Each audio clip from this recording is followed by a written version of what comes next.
The Jack Benny Program. At 40, sold American. Lucky Strike means fine tobacco. So round, so firm, so fully packed. So free and easy on the draw. LSMFT. LSMFT. LSMFT. Sure thing. You said it. Yes, sir. Lucky Strike means fine tobacco. So round, so firm, so fully packed. So free and easy on the draw. It takes fine tobacco to make a fine cigarette. Lucky Strike means fine tobacco. Yes, first, last, and always. Lucky Strike means fine tobacco.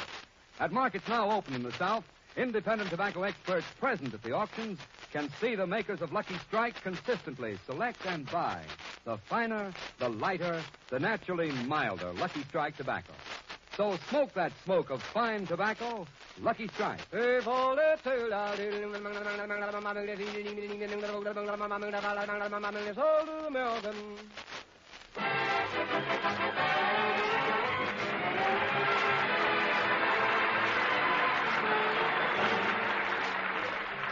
Lucky Strike program starring Jack Benny with Mary Livingston, Phil Harris, Rochester, Larry Stevens, and yours truly, Don Wilson.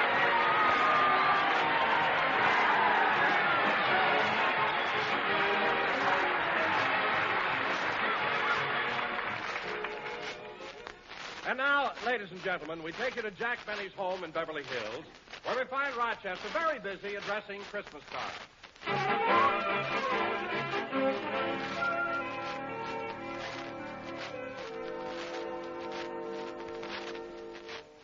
There. Just about 10 more and I'll be through addressing Mr. Benny's Christmas cards. Now, let's see. Mr. and Mrs. Bing Crosby and family. Mr. and Mrs. Eddie Cantor and family. Man, he sure killed a bunch of birds with those two stones.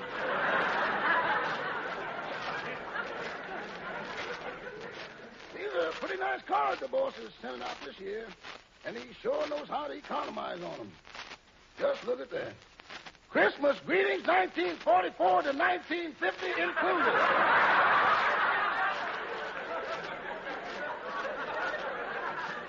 And to whom it may concern. Well, last I got all the cards addressed. Doggone, I wish the boss would buy stamps. I feel so conspicuous putting on that gray uniform and going from door to door.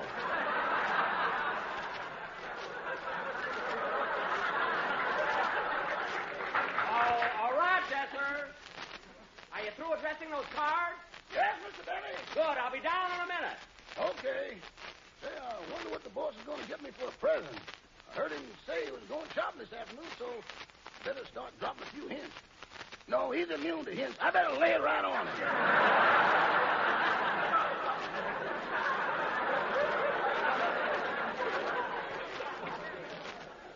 So you're all through with the cards, eh, Rochester? Yes, sir. Jingle bells, jingle all the way. Say, oh, what fun it is you to- sound happy today. What happened? Oh, nothing. I've just been thinking how lucky I am to be working for a man like you. Really? Yeah. Now, you take my friend Sam. He works for one of the stingiest men in the world. Why, last year for Christmas, all he gave Sam was 3 little handkerchiefs. Well, Rochester, I don't think that's such a bad I'll present. never forget Christmas Day. Down on Central Avenue, everyone was showing off their new wristwatches and gold cigarette cases and diamond rings, and there was Sam with those 3 little handkerchiefs. Oh, that's a shame. Yeah. It really embarrassed poor Sam when people asked him what his boss gave him for Christmas, and he had to pull out those 3 little handkerchiefs. How can a man be that cheap? It's possible, boss. It's possible.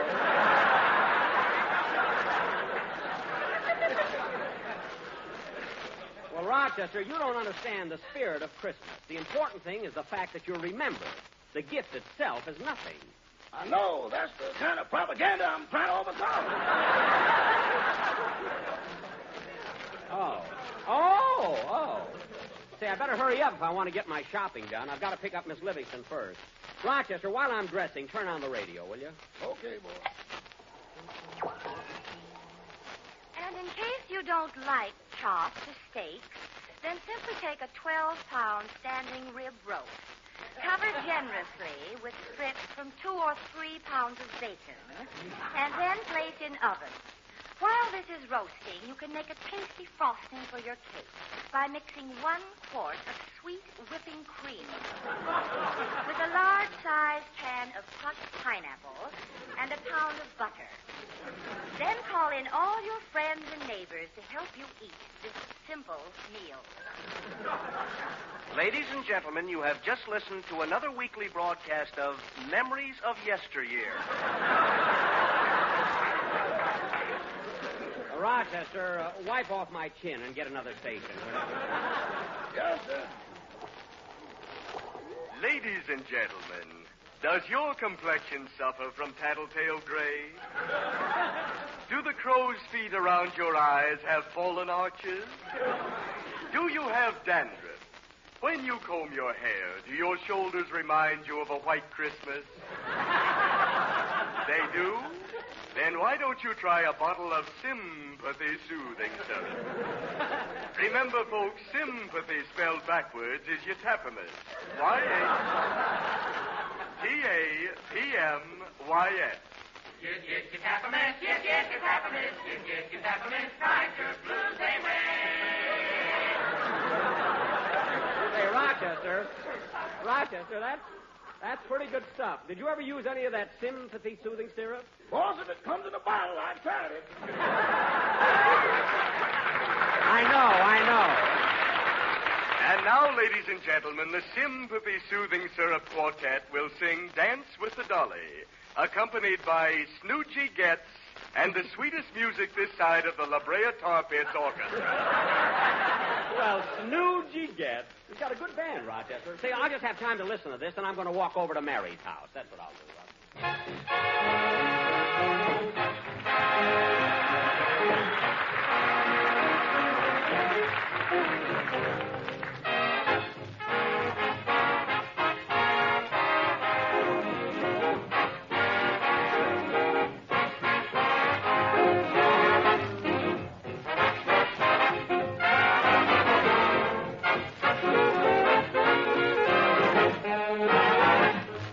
As I was walking down the street, I met somebody who was mighty sweet, mighty fair to see. I asked her, would she like to have a talk, make some talk. All the fellas standing on the walk, wishing they were me. Oh, mama, put the cat out tonight. Meow, wow. I worked all day, I'm gonna scat. And I won't be home until dawn. Gonna dance with the dolly with a hole in the stocking while her knees knock and our toes rock.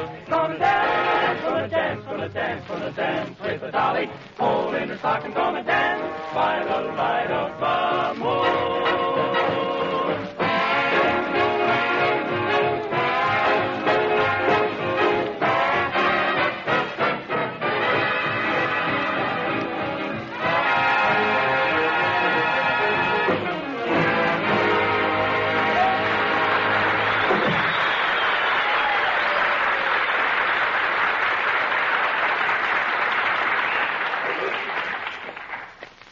It's nice out today. I hope Mary will be ready when I get there. Yada-dee-da-dum, da-dee-da-dum, ba-dum, ba-bee-da-da-dum. Hello. Hello, little doggy. Yada-dee-da-dum, da-dee-da-dum, da-dee-da-da-da-da-dee. Yada-da-da-da-da-dum. Go away, doggy. That's my own fault. Try to be nice to people. Sweet Georgia Brown. Oh, hello, Don. Oh, hello, Jack. I was just coming over to your house. You were? Yeah, I got that Christmas present you ordered for your sponsor. Oh, the ashtray? Good. You have it? Did you have it engraved like I told you to? Sure, Jack. Here it is on the side. See? Oh, yes. To my sponsor, Mr. Hill, I hope this ashtray you will fill. And when you do, just think of me and good old LS MFT. LS stands for Lucky Strike, and MFT means fine tobacco. So season's greetings and the like to you and yours from Little Jacko. Isn't that cute, Don? Yes. By the way, Jack, I hope you don't mind if it costs more than you expected. I had a little music box installed in it. A music box? Yes, our sponsor will love it. Gee, an ashtray with a music box. That's a swell idea. Let me hear it, Don. Okay, where do I wind it up? Okay.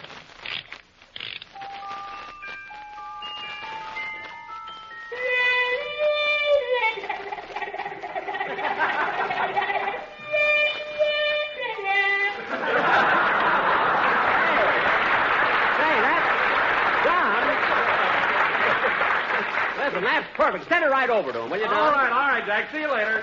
Okay. Da-dee-dum-ba-da-dum-dum, sweet Georgia bone. Here's the drugstore. I think I'll go in and try some of that sympathy soothing syrup. Seems to be good for everything. And that's just what I've got. Anyway, I've got a few minutes before I have to call for Mary. Might as well go in. What can I do for you, sir? I'd like to try a bottle of that sympathy soothing syrup. Sympathy soothing syrup? Yes. Sympathy, spelled backwards, is yet-tapamiss. I know. Yet-tapamiss, yet-tapamiss, yet-tapamiss. Drive your blues away! Yes, that's what I want. Well, you know, this is rather an old-fashioned drugstore. Old-fashioned? Yes, I wouldn't want this to get around, but we still have some products in here that are spelled frontward. Frontward? Yes. Frontward, spelled backwards, is Stroganoff. I don't care about it. Now, look, I want a small bottle of sympathy soothing syrup. Oh, the 10-cent size. Here you are. Thank you. Would you mind giving me a glass? I'd like to try some of it right now. All right, I'll fix the correct dose for you. I just pour 1 tablespoon of this soothing syrup into this glass of water. Uh-huh. There. Now, listen to it fizz.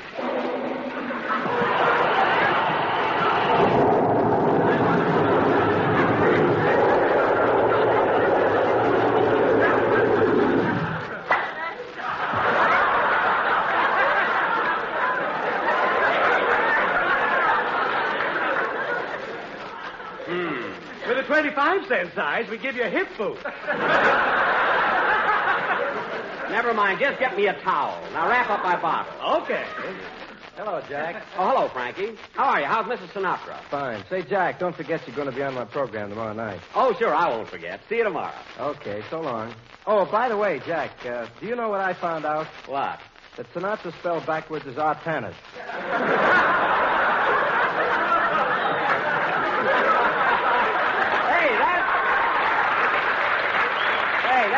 That's pretty good. So long, Frankie. So long, Jack.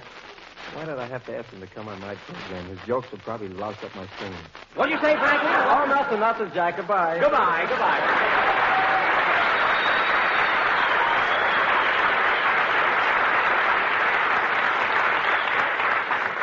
Yeah, sorry I promised to go on his program. And singing will louse up my jokes there. Oh, gee, look how late it is. I better go over and pick up Mary.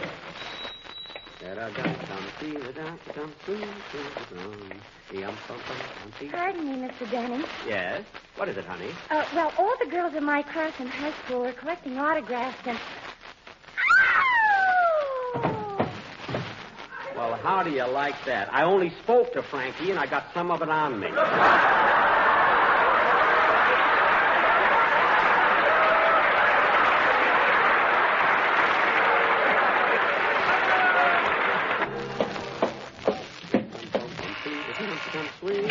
Yes.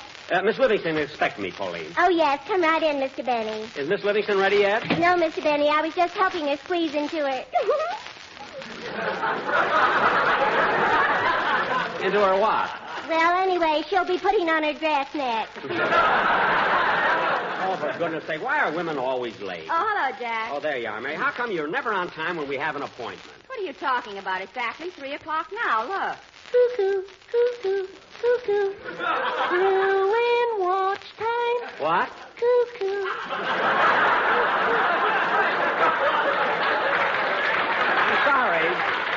I'm sorry, Mary. I thought you were cuckoo. I mean, late.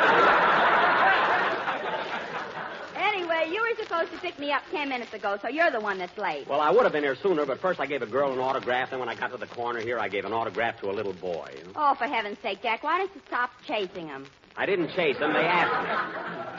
fact, the little boy said that he'd be very happy if he could have the autograph of an actor as famous as I. Naturally, I couldn't refuse such a request. Well, Natch.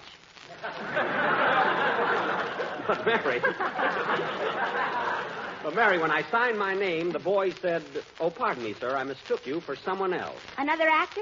Yeah. Mary, who is Vitamin Flintheart?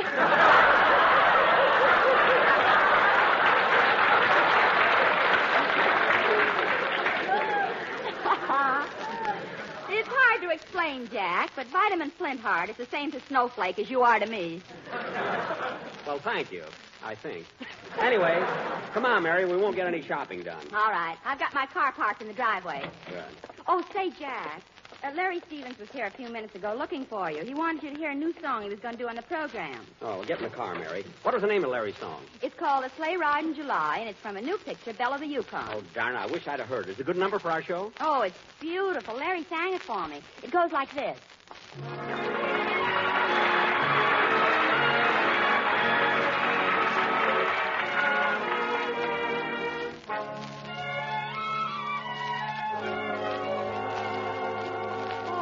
Mockingbird was whistling a sentimental tune, and I didn't know enough to come in out of the moonlight.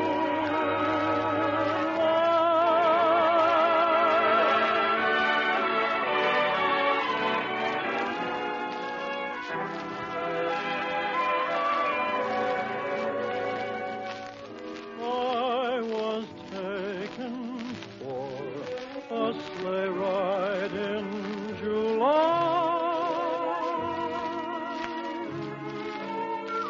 Oh, I must have been a setup for a sigh. A mockingbird was whistling a sentimental tune, and I didn't know enough to come in out of the moonlight. So the big romance was only make-believe,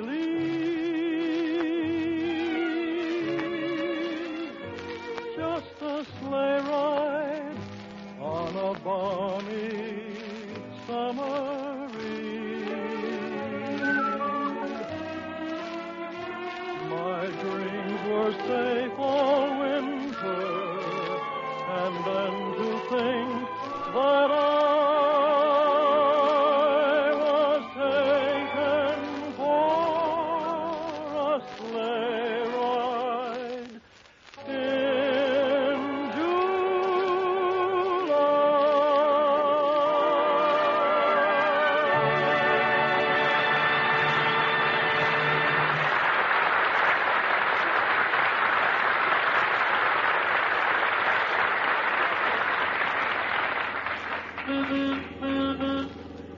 Drive carefully, Mary. Not so fast. Slow down. Watch out, there's a red light. Now it's green.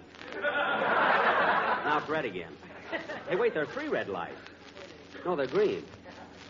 No, they're red, but there are 3 green lights, too. Hey, there's a blue light. Jack, put on your glasses. That's a Christmas tree.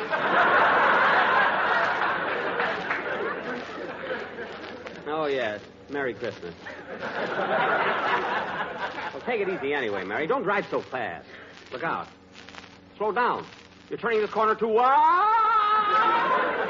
Oh, Jack, calm down. Don't be so nervous. I can't help it. I'm always frightened when I'm with a woman driver. Woman driver, woman driver. That's all you men always say. Woman driver this and woman driver that. Mary. And I'm getting sick and tired of it. We women can drive as well as you men any day. And lots of my girlfriends are better drivers than their husbands. Mary. And I read in a magazine where scientists have proved that women are better drivers than men. Mary. Because they're less nervous and they concentrate on the road better. They have a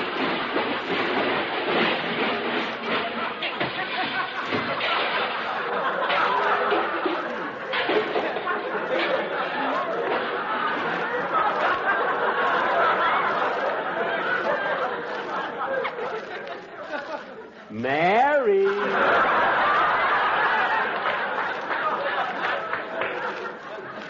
It was the other driver's fault. He didn't put out his hand. But, Mary, you crashed into the side of a house. What? I kept trying to tell you for the last 10 minutes you've been driving on the sidewalk. My goodness, you've smashed your fenders, broken your grill, and busted your headlights. So what? Muntz will give me more money for it now. Yes, well, anyway, there's a store across the street. We can leave the car here. But, Jack, we can't leave the car here. We'll get a ticket. A ticket? Where would he tie it? Let's go.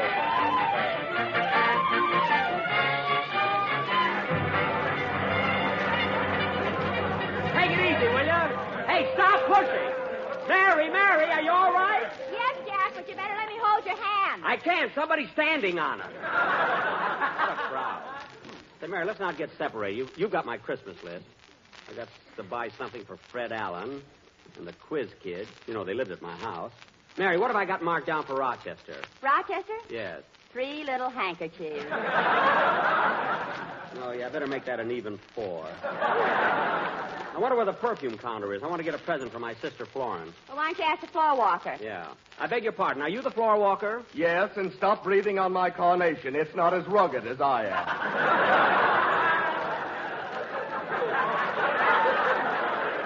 What? They're hard to get, you know. I've kept this one for 3 years. For 3 years? How comes it looks so fresh? Because it's growing out of my chest. Anything else you want to know, nosy? Yes, I'm looking for the perfume counter. Where is it? It's straight down this aisle on the left. Oh, there it is, Mary. Let's go over and see if we... I beg your pardon, mister. Oh, me? Yes, what do you think I ought to buy my wife for Christmas? Well, I don't know. Besides, that's a personal thing between you and your wife. You ought to figure that out yourself. Figured out myself, he says. I've been racking my brains and knocking my head against the wall, and do I know what to buy my wife? No. Well, I'm sorry, mister, but That's all right. I'll figure it out. You ask the guy a simple question. What does he tell you? Figure it out yourself. That's fine Christmas spirit.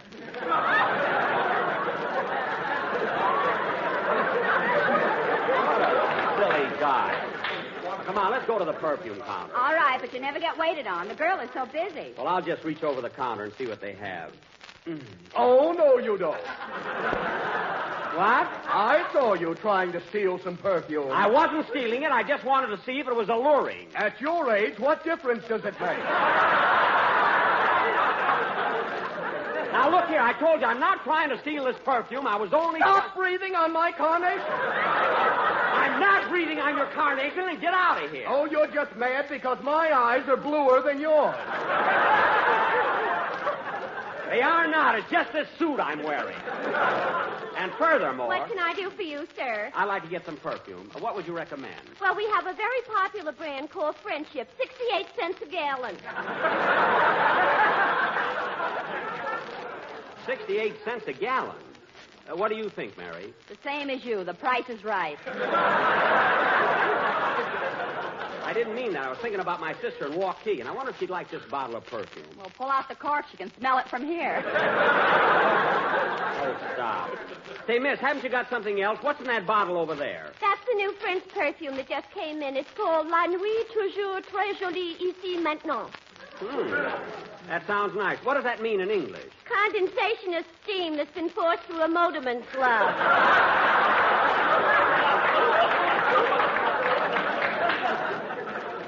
Well, that's ridiculous. Come on, Mary. Let's go to another counter. Oh, I beg your pardon, mister. What do you think I ought to buy my wife for Christmas? Look, I can't tell you what to buy your wife. You'll have to figure it out yourself. Okay. I'll figure it out myself. Nobody wants to help me. Fine Christmas spirit. You think it was my fault that I'm married? Thousands of people in the store, and I'm the one he had a pick on there. Jack, I want to buy something for my mother. Ask the floor walker where the ladies' department is. I'm not going to ask that guy anything. Jack, we'll never find it in this crowd. You better ask him. Oh, all right. Oh, Mr. Floor Walker. Yes, my little bifocal yokel. Say, Mr. Floor Walker, would you please tell me where the ladies' department is? It's right down at the end of it. Oh, the department.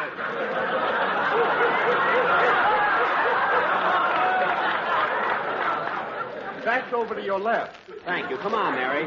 Let's get away from this Hey, guy. Jackson. Oh, look, Jack, there's Phil. Hiya, Phil. Come here. You come over here. I can't. I'm looking for the ladies' department. You're wasting your time, Jackson. They're all out of your size. Oh, filthy like a pair of glasses. You're making a spectacle of yourself. Larry, come on. Let's get away from here so we'll wind up in a routine. I beg your pardon, mister. What do you think I ought to buy my wife for Christmas? I don't know. For heaven's sake, stop following me. I don't care what you buy your wife for Christmas. Oh, you don't care, huh? Suppose I buy her something she doesn't like, then she'll get mad at me. Then don't buy her anything. Don't buy her anything. We've been married for 12 years. What are you trying to do, break us up? I'm not trying to do anything. I don't know your wife. I don't know what you're picking on me for. I've never seen your wife. Hey, what's going on here? What's the trouble? That man's been caught stealing somebody's wife. What? At your age, you gray-haired wolf. Now, wait a minute. Wait, this man started the whole thing over his wife's Christmas present. Well, I don't blame him. You had no business sending her one. I didn't send her one.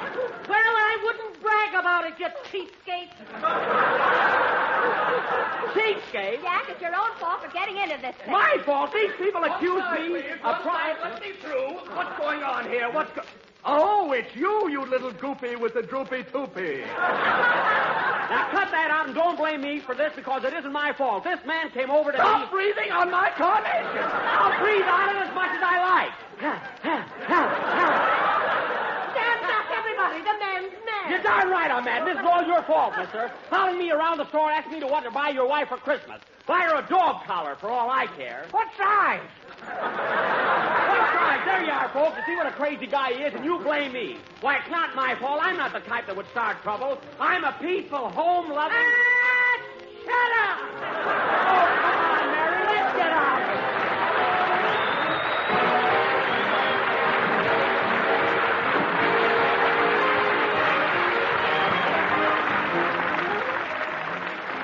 Jack will be back in just a minute, but first, here are my good friends Effie Boone and Kenneth Delmar. Sold American. If you could be present at the tobacco auctions now open down south, you could see the makers of Lucky Strike consistently select and buy the finer, the lighter, the naturally milder Lucky Strike tobacco. This fine Lucky Strike tobacco means real, deep-down smoking enjoyment for you.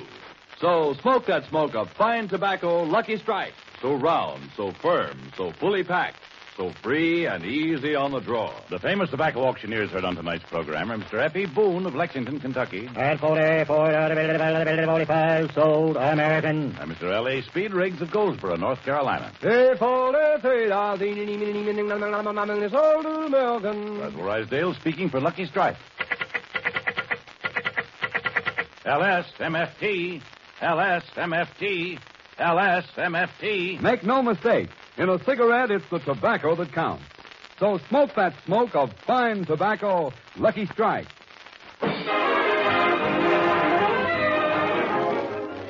Ladies and gentlemen, I'm sure all of us have run across men in uniform who are trying to get home for Christmas, but can't because buses and trains are so crowded. We know how important it is that men on furlough get to be with their loved ones at this time especially. Every time a civilian crowds into a train or a bus for a trip that's not absolutely necessary, you can bet 10 to 1 he's preventing a serviceman from being home for Christmas. That serviceman may have spent long months overseas. Mothers and wives have every right to ask, won't you give my boy a chance to get home? We should answer, I certainly will. I promise you I will not travel unless my trip helps win this war. And another important thing, folks, don't forget to buy Christmas seals. Thank you very, very much.